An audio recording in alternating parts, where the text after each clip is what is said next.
The Matrix Resurrections is directed by Lana Wachowski and stars Keanu Reeves, Carrie-Anne Moss, Yahya Abdul-Mateen II, and Jessica Henwick.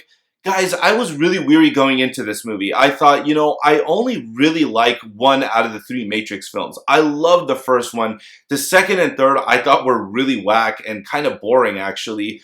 But I thought, hey, Matrix 4, that's kind of cool that they're doing it, but everybody's so excited. I'm like, guys, 1 out of 3 is really not that good of a chance of this being a really good movie. So was The Matrix Resurrections more in line with the first Matrix where it's really groundbreaking and awesome, or is it more like the second and third film? Well, I'm going to give this movie a high-pitched and shoulder shrug. Yeah, it was okay. And I'm going to tell you why it was okay, starting with the pros. Keanu Reeves and Carrie-Anne Moss are so good in this movie. Their character development and the way they work off of each other is just phenomenal. They're really the beating heart of this movie. They totally kill it in their roles, and you're just so excited to see them on screen again.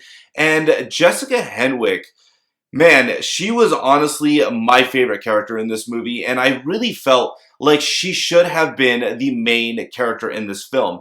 I thought this movie could have done a lot better had they focused on her. And this movie kind of feels, and this is a little bit of a negative, it kind of feels like The Force Awakens, where it's almost like a reskinned reboot to try to reintroduce the Matrix once again into the world. But anyway, the Bugs character that Jessica Henwick portrays, oh my god.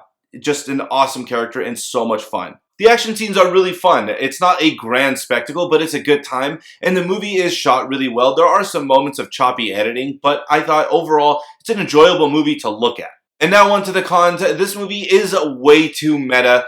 This movie breaks a lot of the fourth wall, and it's almost mocking itself and relies so heavily on nostalgia that it just kind of feels like it's telling you, hey, like this movie because you liked other things about this series in the past.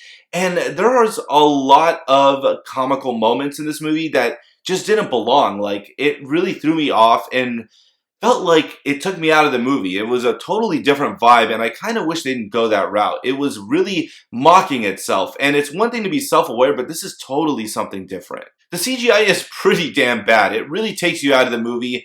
And understand that this movie isn't groundbreaking and revolutionary like the first Matrix movie is. So if you're expecting something like that, you're not going to get that here. And I just feel like this movie was about a few years too late. I feel like this movie would have benefited a lot more had it come out like maybe 2-3 years after the third film.